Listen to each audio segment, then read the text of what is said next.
হাতে নিয়ে আর একটা সাদা নিয়ে কি মজা মুক্তি তো হয় দিয়ে আবার ভালোই লাগে তেঁতুল খাইলে আমার এখানে বেটা বিষ হয়ে গেছে রে। কোনো ব্যাপারই না কিছু না আসলে আমাদের এই এখন ইমরান সম্পর্কে আসলে কিছু কও ওকে আসলে বিয়ে করে খাবো আবার না পাগল বিয়া করলে বললাম কিছু ইয়াল বিয়া কর না এখন একটু আসি কও আসার কি আছে না সত্যি ও, আর কথা কয় আমি তো ওর কলঙ্কিত দাগ ও একটা মেয়ে মানুষের কলঙ্কিত দাগ লাগাই দিছে ওই মেয়ের বিয়ে হলে বিয়া লাভ পোলে আর বিয়া করবো তুমি কি মনে করো কলঙ্কিত একবার দাগ লাগলে তুমি দাগ নাইতেছো তোমার কলঙ্কিত দাগ লাগবো না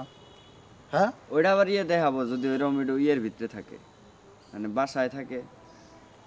আর যদি পড়ালেখা করায় তাহলে কলেজ থেকে একটা সিস্টেম হয়ে যাবো গা। আর ইমরান ইমিয়া পাবো বাউল গান যাবো না অন্ত করছে এবার মেয়ে কার ভাগ্যে কি রাখছে এটা আল্লাহ মহান আল্লাহ আল্লাহ তাআলা ভালো জানে। টিভি দেয় কারে কি রাখছে এটা এত এত গবেষণা তো করার দরকার নেই নিজের ভাবো গবেষণা করার নাকি ব্যাকেট করার নাকি নয় লয় না হ্যাঁ গবেষণা করার নাকি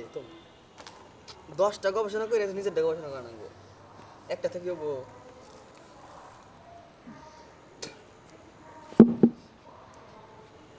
একটা ঘটনা বলি বিয়া শাদি সংসার এইগুলা একটা ঘটনা বলি যেটা হলো সবাই বলে যে আমাদের সব দিক দিয়ে একটা অসুস্থ মানুষকে দেখলে কখনোই বলবা না ইয়া আল্লাহ তুই না শেষ হয়ে গেছে আগা এটা কখনোই বলবো না তাহলে সে ভিতর থেকে যে একজনে বলে ও যদি বলে ও আরও রুগিয়ে যাবো আমি মনে হয় সত্যিই শেষ খেতা খাইতে 2-3টা খেতা খাইতে না এটা বাস্তব এরকম ঘটনা ঘটছে একটা অসুস্থ লোককে দেখলে শুয়ে না থাকে আড়াচলা করা উত্তম লাল বাবু আরে বোধাই তুই এলো যেটা কইতাছা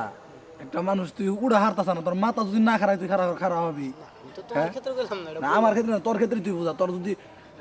মাথা না খারাই আমরা খারাপ করি কিন্তু আগে এটা ছিল না অসুস্থ ছিল আগে তো ওষুধ খায় নাই মানুষ তুমি তো আগের কথা তোর বলতে চাও আগে তো ওষুধ খায় নাই লাল বাবু ছবি ছাড়ছে লাল কেন বাবু না? কিন্তু ভাই শেষ ওই দেখ লাল বাবু দিয়ে টিকটকের ডায়লগ দিছে ওই না, কেন না? থেকে শুরু তুই হবাই তুমি শুরু করো আসছি তো